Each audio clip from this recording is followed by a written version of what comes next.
Okay, good morning, everybody, and welcome to Students in the Morning, 15 minutes. Heichaltzu.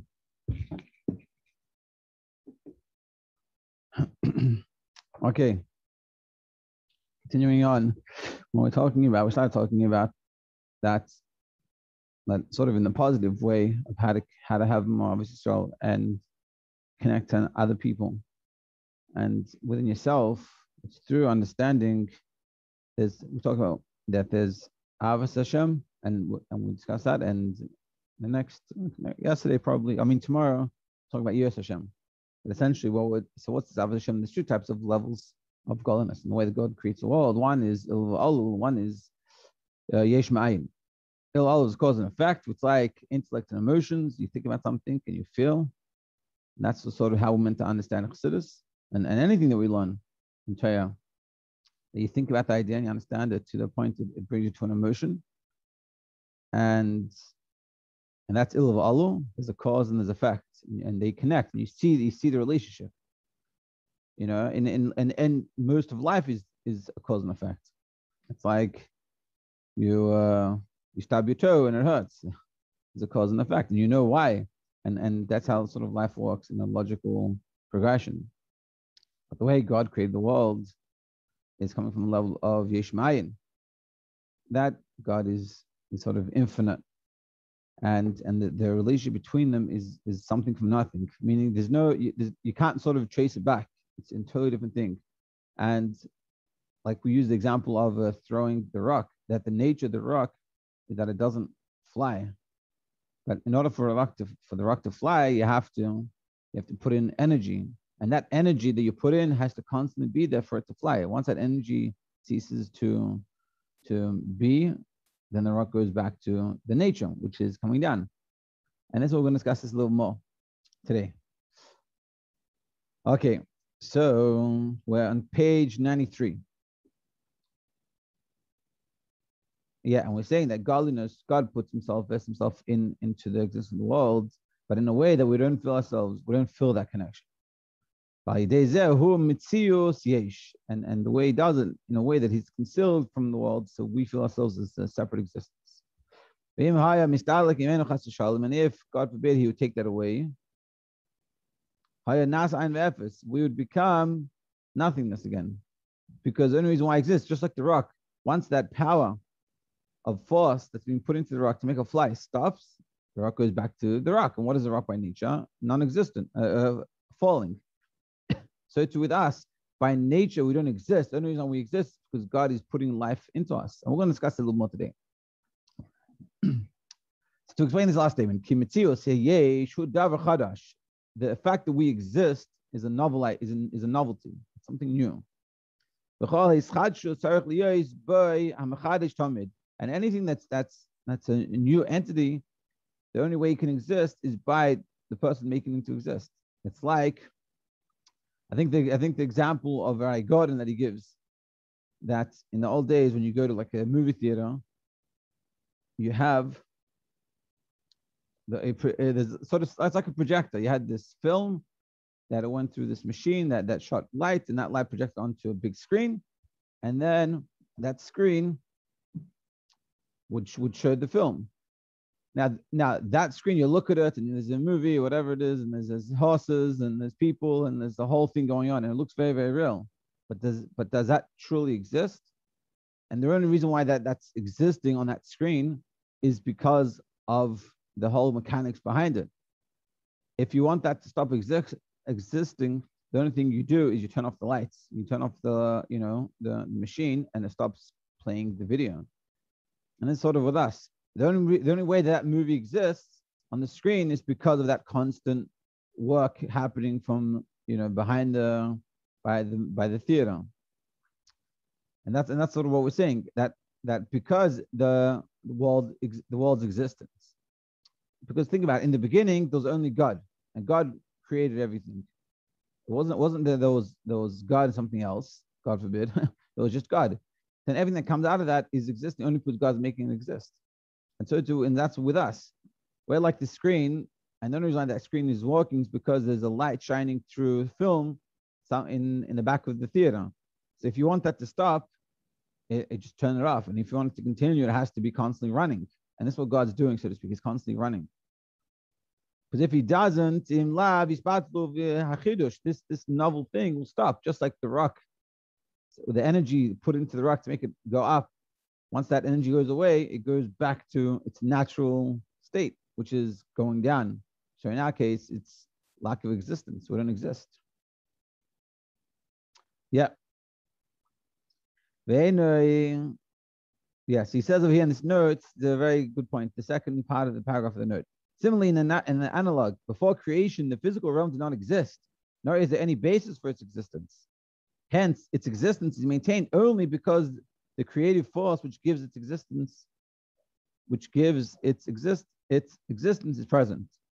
Like, and this is sort of, and this is the Alter Rebbe talks about in Netanya and Shayachud, a mistaken thought that people have, that they compare creation, which is something from nothing, to like a craftsman. A person takes wood and they make a chair, and the chair exists on its own. But the problem with that is, in the beginning there was a chair and there was a person. By God, in the beginning there wasn't two things, so therefore the only way he exists is because he's making it exist. I hope people understand this. This is it's a very interesting idea. But when we think about these things, and this is sort of the point, we're meant to be learning about this. We had to have the words to think about it and really to meditate on this. And what does this mean? And how do I understand this? Do I really understand this? And think about these concepts. And we can learn it again and learn it again by ourselves. And you think about this. And this is totally incomparable to the cause and effect. Cause and effect is like the chair and the person making it. That is the cause and the effect. You see what he did, and that's how he made it. I want to talk about this in different terms later on. Like, for example, intellect and emotions. That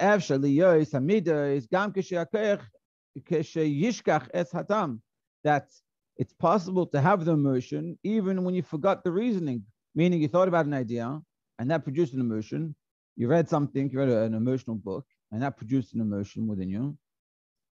That emotion can continue even without the idea or remembering the book. Why? Because the emotion itself is not a new thing, not a brand new thing. We have emotions. It happened to be that this emotion was expressed in this specific case, in this way. And it was already there before. And therefore, because in the beginning, there was an emotion. It's just we revealed it, we expressed it. And because meaning in the beginning there was intellect and those emotions. We just combine them together to come together to produce an emotion in a specific way for a specific issue, which came out through the intellect. But it wasn't that there was the only intellect and that produced emotions. Those intellect and emotions. So therefore, even after the intellect goes away, the reasoning, you forgot the reasoning on page 1 on top of 94. That even when you lose the reasoning, you can still have the emotion, because they're two separate things in the first place. And nevertheless, he says, but nevertheless, in a considerable way, there is part of that intellect. That's why the emotion is there. Because the fact of the matter is, why you're emotional in the first place, why that emotion express itself, it's even if you got the reasoning, but it's sourced of it now. The main point is there's two separate things here. Unlike what we talked about before, which is yesh ma'ayin, the yesh who is chadshus, being yesh ma'ayin is a novel thing. So therefore, it's constantly brand new. Therefore, the only way it will exist is when its life is being put into that existence. Just like the movie playing on the screen in the movie theater in the old days, only way the screen would show anything was because of what behind the scenes they're doing with the light through the film. Without that, the movie doesn't exist. And the only way it exists on the screen is the constant work behind the scenes. So what comes out of this? There's two opposite ideas here. We talked about this a little bit yesterday. On one hand, they're totally distant. The God from us is totally, it's two separate worlds, so to speak. It's totally, you don't see how there's a cause and effect. Unlike the intellect and emotions, we see how they come from each other. It's totally separated. Nevertheless, it's constantly there. Just like the screen is only shining, there's only something happening because of what's happening behind. And that has to be constantly happening. But at the same hand, you don't see that. Like, so to speak, when you go to that theater, you don't see behind what's happening. But without what's happening behind constantly, you won't have the video. You won't have the movie. Like it says, and we'll quote this from Tanya, saying it's for pasuk, but Tanya talks about this. Hashem, constantly your words are standing. The words that the 10 utterances that keeps the world in existence, that God created the world, those 10 utterances that Hashem created the world constantly happen. But those words are constantly happening, to constantly exist. Just like the video is constantly moving, turning the film so you can see the video. And yesh ma'ayin, something from nothing, it needs to have both of them. On one hand, you don't recognize it, you don't see it at all, but on the other hand, it's constantly there. Which means in simple English, that as much as we don't see godliness here, that's how it has to be. But in the same hand, godliness is all here. This whole thing is godliness. And that's one idea. That's one idea of recognizing that the reality of this world is that it's constantly being brought into existence by God. And it's level yesh ma'ayin. It's not a cause and effect. It's not God made the world and God's gone somewhere else and he's hanging out somewhere else. He's here, totally here. Just like the screen showing the video is only on the movie theater is only because of what's happening over there constantly. So too with our world, we constantly exist. That we look at it and like, oh, what do you mean? Every day the sun goes up, the sun goes down. We have buildings, we have a house, we live life. We're totally free to do whatever I want. But that's happening only because of this constant God energy putting into it. That's one thing to think about. And another way to think about it, that's very most ain't safe. That's my only thing about godliness itself and how great that is. This is seeing how God is so much in our world and the paradox of how he is and he isn't. But another way, just thinking about how great God is, how exalted he is, I should look the last, and like we say in davening, to his greatness, there is unfathomable. If you think about this concept, what we talked about the last 2 days, and you think about it, you learn it again, it could be that you just need to learn it more times to really get it. And then when you get it, you're like, oh, I get this. And then you think about it and you try to bring about it to someone. Like we talked about before, speaking to people sharpens the mind. So you talk about it, you say, I've learned this concept about yesh ma'ayin, this is what I understand what it means. And you really connect with them. Until you get it really well. And then to the extent until the godly night in all its glory, all its awesomeness, will shine itself in a revealed way in your soul, like we talked about in Kuntres Heichaltzu. The richness of godliness is it shines within you. When you appreciate this, you learn this, and you really connect with it, you realize it, like, whoa, this is crazy. Like, this is my world, this is the world existing that I determine mitzvahs in.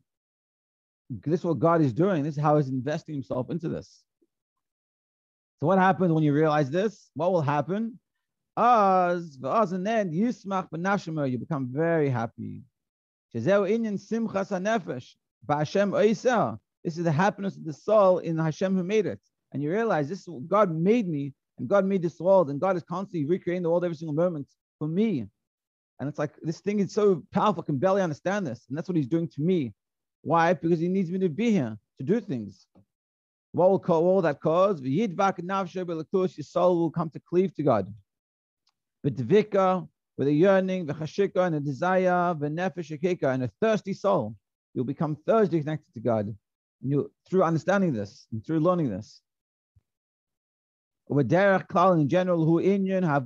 this is called the avodah from love. This is the love. When you appreciate godliness and you just want to get close to him because of this. It's like recognizing, for example, in simple, it's getting over time, but it's like recognizing a teacher that really cares for you. they really put in a lot of effort in helping you succeed. And when you start to learn about what the teacher did for you, how much would you want to be connected to the teacher? And yeah, I have a story, but I'll save it tomorrow. Just finish it. I want to just finish it off. This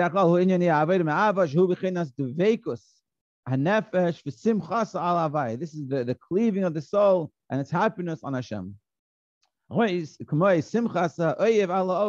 the happiness, the love of the one that you're loving over his beloved. It's explained elsewhere. Kitzur, the summary. Avodah b'simcha. We talked about the avodah through being happy. How do you be happy? Is recognizing the benefits of Hashem.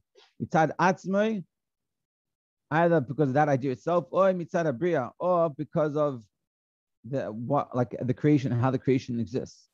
And the concept of yesh ma'ayin, of that there's something from nothing, the way we exist is coming from a nothingness, but a true nothingness in God. It's bein arech, they're infinitely incomparable. That the creator is constantly in the creation, that God constantly is here. And to be continued tomorrow in the second way of learning through humility.